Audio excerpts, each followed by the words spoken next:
મહેસાણા મહાનગરપાલિકાએ પાલતુ પશુઓ માટે એક પોલિસી બનાવી છે। પાલતુ પશુઓ રાખવા અંગે નવી પોલિસી તૈયાર કરવામાં આવી છે। પાલતુ પશુઓના માલિકોએ નવી પોલિસીનું પાલન કરવું પડશે। શ્વાન માટે રજીસ્ટ્રેશન અને વેક્સિનેશન ફરજિયાત કરાયું છે। દૂધાળા પશુઓને રાખવા માટે પશુવાડા હોવા પર ભાર મૂક્યો છે। વાડા વિના માલિકોએ પોતાના પશુઓને અન્ય સ્થળે રાખવા પડશે।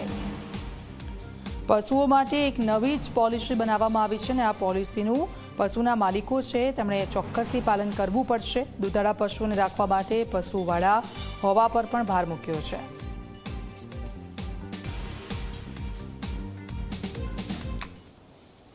જે લોકો પોતાના ઘરે પશુઓ રાખે છે તો તેમને જે તે સમયે સરકાર તરફથી વાડા મંજૂર થયેલા છે કે કેમ, એ વાડાની કેપેસિટી કેટલી છે અને પશુઓ રાખે છે। અહીંયાથી અમારા એસઆઈ પણ જશે અને જોશે કે એ વાડામાં પશુઓ રાખી રહ્યા છે, એના કારણે એ શહેરમાં કોઈ જગ્યાએ પોતાના પશુઓને રખડતા મૂકે છે કે કેમ, અને એ જે પશુઓ છે એના કારણે આજુબાજુના રહીશોને કોઈ તકલીફ થાય છે કે કેમ, એના માટેની અમે એક નક્કર પોલિસી લાવી રહ્યા છીએ। પહેલા એ લોકો અમને ડોક્યુમેન્ટ્સ રજૂ કરશે, પછી અમારા જે કર્મચારીઓ છે, વેટરનરી ઓફિસર્સ છે અને અમારા સેનેટરી ઇન્સ્પેક્ટર છે ફિલ્ડમાં જશે, સ્થળ તપાસશે, એમના ડોક્યુમેન્ટ્સ તપાસશે, પછી જ એમને પરમિશન આપવામાં આવશે।